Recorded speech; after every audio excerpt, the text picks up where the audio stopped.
A long, long time ago. When the world was on the verge of being swallowed by shadow.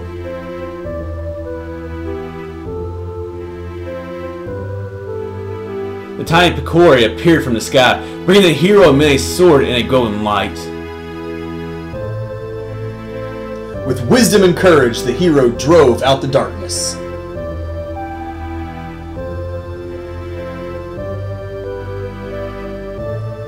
When peace had been restored, the people enshrined that blade with care.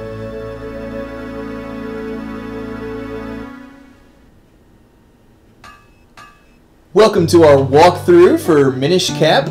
This is the 4th handheld Zelda game to come out, and it came out on the Game Boy Advance. And this is like, we're actually trying to do a 100% walkthrough for this game. We're actually still recording it right now. Yeah. If it's not 100% walkthrough, it's going to be like a 99 and 98% walkthrough. We're going to be close. There's some hard pieces that I think might actually be impossible, and I already know right off the bat, they're going to be the figurine quest and the Kuko game. So we might not get those 2 hard pieces, but we'll mention that obviously during this walkthrough. I would say, yeah, you'll hear us talk about those a little later. We're going to try to do 100%, but you know, we might miss 1 or 2 things here, and we might not get all the kinstones either, but you know, we'll get all the important ones. We're going to try our darndest. Yeah, because there's like 75 kinstones, like fusions, I guess, too, so whatever. But, you know, like we said, welcome to the Minish Cap. Right off the bat here, as usual, we're getting introduced to Link. But first, I kind of like this a little bit of a change. We're not introduced to Link yet, though. Not we're yet. introduced to his, like, well, it's not his uncle in this game. It's his grandpa? boss. Well, no, it's actually his boss. Is like, oh, that's right. His name is Master Smith, and he Link is like his apprentice. Yeah, is what he is. Which does become a trend in a little later, like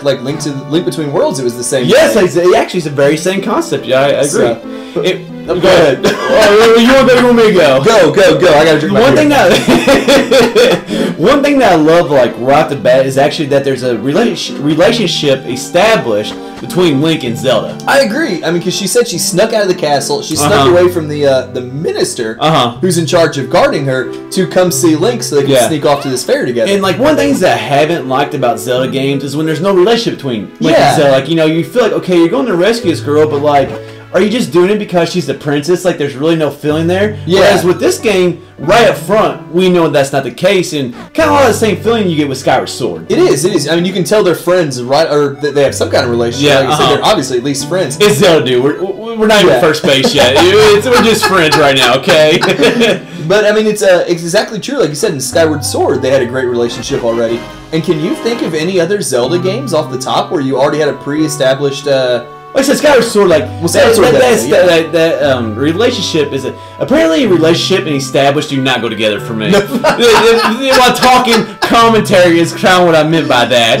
Not in real life. Yeah, but I can't think of any other Zelda game though, just off the top of my head. Yeah, I can't either. We haven't put a lot of thought into it, but I mean, like this, like you said, it's the second handheld game. Is that right? This is that's right. I try to not think about the Oracle games. My apologies there. Because those games are awful. But anyway, it's the second game in the timeline. Yes, that is very interesting. I don't know, like, you know, when you think about it, like, I'm not sure, like, how that all fits together. But I mean, you're all right. It is. I mean, it is Nintendo's official Hyrule Castle. Yeah, that is true, but like, it's hard to connect a lot of these things. It is. And maybe it's the art style, but it's really hard to connect this game as something that's happening after Skyward Sword. Yeah, I mean, based on like the world and things, you would think it was to be similar or closer in the timeline to like Link to the Past and Link Between Worlds. Oh, I agree with you. Or like somewhere, actually, I think, you know, Link's Awakening.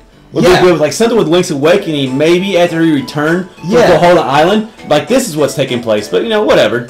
I will say, man, right when you walk into the town here, I like this theme. Oh, the theme is awesome, man. It's like so festive and like it is. I don't think this is a theme that we always get in this place. I don't think it's just because of like the festival that's going on right now. But yeah, I absolutely love it. Speaking of this festival, poor Link. Yes.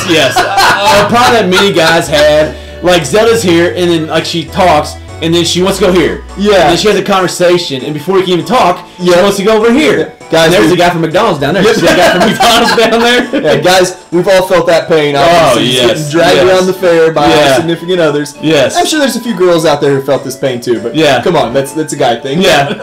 I'm sure it's pain from both sides, but yeah, she's all over the place right now. I do like how this game starts out so festive. I mean, it's not starting out with a disaster. Like, Link to the Past starts out in the middle of a storm. Yeah.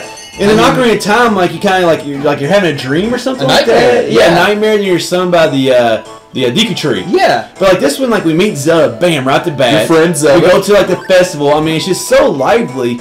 And like I really do like this game, and it just feels like this right here sets the mood for the entire game. It does, and I really like. I mean, you kind of hit on like the theme earlier of this town, or we both kind of hit on the theme. You know what? Screw it, dude. That's what she said. that is one thing I remember going the through. teeny tiny. Forget it. Yeah, we're just gonna ignore some of the things that Zelda says here, or that Link says, whoever says it. But the themes. One thing from this game that really stood out so much, I loved the music in this game in general. Yeah, I did too. It just it felt different. It felt a little more alive than some of the handhelds. I don't know. Well, yeah, like, I mean, like it's really a great game. Even though it's like on the Game Boy Advance, and I guess 3 games are on the extra Game Boy. Yeah. Like, even though it's on the Game Boy Advance, it felt like it just like it did a lot more. It did. You know, obviously the Game Boy Advance was more technology, like had more technology. Yeah, it felt like it did so much more. It does. It does. By the way, I think I might have prematured on my "That's What She Said" part. Well, I think it was actually right there where she's saying something about oh, this is what I was thinking. Oh. That's where I messed up. That is where I wanted to say "That's what she said" just to confirm. I say, speaking of paying all the guys that felt out there, poor Zelda's putting you down right off the bat. She I said on the shield part. Darn it.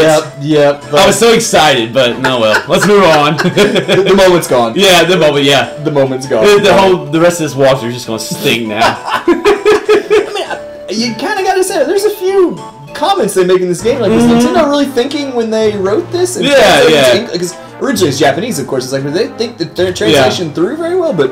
Oh well, that's getting a little off topic. And then we also right off the bat right here. Well, welcome back to the Deku Scrubs. We see them in almost every game. Oh, it's kind of talking about seeing Zelda so early, going to the market, like the festival or whatever you want to call it, and then going to Hyrule Castle. I mean, this game really starts off kind of with a bang, and it's really just a very long story up front, especially for a handheld game. It is, and speaking of like a lot of things up front, like we meet the villain here in just a couple minutes. Yeah, Vati. Vati. Right off the bat. I mean, they don't pull any punches. I mean, this game throws everything at you at the very beginning. Like, I just think it sets up a great game. It does. It is a very, very fun and for a handheld game, like the map is actually pretty large too. Oh yeah, it definitely is. I agree. And I mean, obviously, we're kind of filling a little time here, but yeah, just going through this intro stuff. Oh really?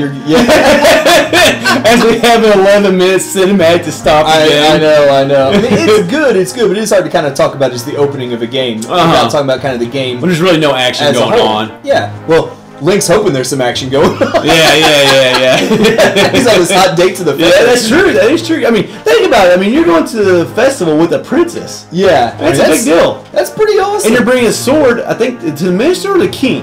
I think it's for... No, I think it's the minister right there. I think it is, yeah. Yeah, so I mean, Link's big time, before you start this game. He is. And I like how they set this up a little bit, where they're having a ceremony that the winner of this contest at the festival gets to touch... It's a sword fighting tournament. Yeah, it's like a jousting type thing. Yeah. Gets to touch the Picori sword. Yeah. Which, right there in the big box right there. A little Pandora's box action right there. And what this thing was, I don't know the whole backstory about this thing exactly. Well, basically, it's just... You're not prepared for this video before we started.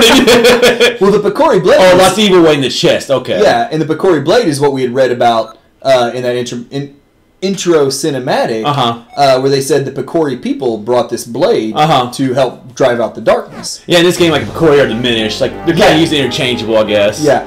Because it's like Minish Village, Minish Woods, that kind of stuff, but the Picori are the actual people. Yeah, But I think they actually call themselves their Minish. They probably they're referred to as the Picori, but I guess they like to be called the Minish. Yeah. And speaking of the villain of the game... Yeah, here he is, bam, right off the bat. Here comes Vati. One thing I don't like about the handhelds, and just... Well, I'm probably not able to do this, but like just... I mean, this guy doesn't look that big. I guess he does, like... We'll see later on, like, obviously no spoilers, but he does look bigger in the final boss fight, but just like... He doesn't look really that intimidating Not right now.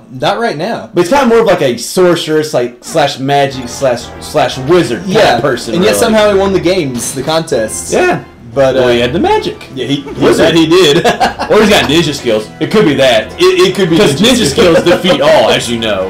And the whole point is he's trying to find this power The light source. The light, yeah. Yeah, light source. Or is that what it's called? They never actually come out and call it the Triforce in this game, but it's like the Light Force. That's the same light source. It's the Light Force is what it's called. Yeah, which I thought was a little weird that they don't call it the Triforce in this game. It's a nice little change of pace. That's what's so weird on the timeline behind Skyward Sword, because okay, we had the Triforce in Skyward Sword, and then like this one, like you said, they don't mention, we don't see the Triforce. Yeah. They never mention a Triforce, so I don't know, just kind of in that little way it fell out of place. And kind of to go along on those same lines, obviously in Skyward Sword and nearly every other Zelda game, you get the Master Sword.